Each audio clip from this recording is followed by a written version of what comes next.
Banyak pakar mengatakan kalau kita mau kaya, kalau kita mau naik kelas itu memang mau nggak mau ya dari kita menjadi pengusaha, menjadi entrepreneur, UKM dan apapun. Mulailah dari yang kecil, silakan. Nggak akan mungkin ya kalau kita menjadi pegawai dan kita akan bisa kaya raya. Orang yang menjadi pegawai dan kaya raya cuma satu tuh, namanya Steve Ballmer.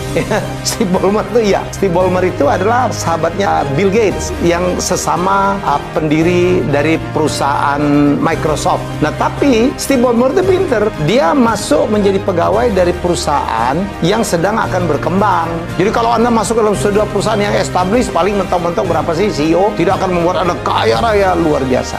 Jadi uang Anda tolong sisihkan untuk menabung, untuk bisa kita gunakan untuk menjadi. Banyak pakar mengatakan kalau kita mau kaya, kalau kita mau naik kelas itu memang mau nggak mau ya dari kita menjadi pengusaha, menjadi entrepreneur, UKM dan apapun. Mulailah dari yang kecil, silakan. Nggak akan mungkin ya kalau kita menjadi pegawai dan kita akan bisa kaya raya. Orang yang menjadi pegawai dan kaya raya cuma satu tuh, namanya Steve Ballmer.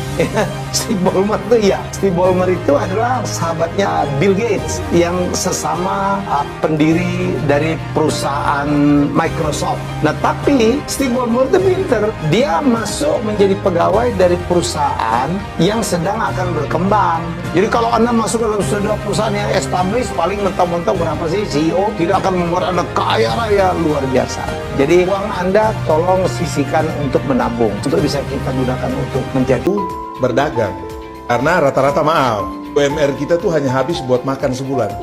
Gitu. Tapi kalau kita berdagang, itu pasti akan lebih. Jadi sekecil apapun usahamu, kamu adalah owner di situ. Kamu tidak diperintah, kamu owner di situ. Gaji UMR sebulan itu kamu bisa dapat dalam 2-3 hari. Kalau itu adalah satu usaha. Lu dengerin tuh, gaji UMR bisa dapat dalam 2-3 hari. Tapi walaupun tetap ada resiko-resikonya. Iya. Tadi yang diceritain jatuh bangun, tipu Resiko teman, rugi. ya kan pasti ada lah ya. Pasti. Terus juga tadi menyambungin pesannya Bapak Carlo itu, apakah kalau mereka mau mulai start usaha itu, apakah pasti berhasil? Seperti itu, ada jatuh bangunnya. Tapi kalau dia sudah ketemu jalannya, udah enak. Jadi seperti, oh usaha nih, wah ini nggak bisa begini, harus begini. Nah begitu dia ketemu jalannya, udah dia udah enak. Dia tinggal kontrol aja.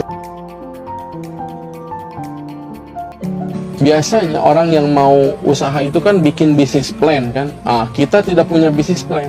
Kita berdasarkan sebuah konsep kejar akhirat. Saya sholat dulu, saya ngaji dulu, lalu berdoa, ya Rob, hari ini saya mau ikhtiar, mudahkan ya Rob, lalu jalan. Jadi tidak berdasarkan saya merasa mampu, saya merasa bisa, tiba-tiba jalan saja begitu, tidak bisa. Jadi saya ikhtiarkan bagaimana melibatkan Allah di sini, berkomunikasi sama Allah di sini. Subhanallah, ketika kita minta tolong sama Allah Subhanahu Wa Taala, Allah kasih jalan mudah.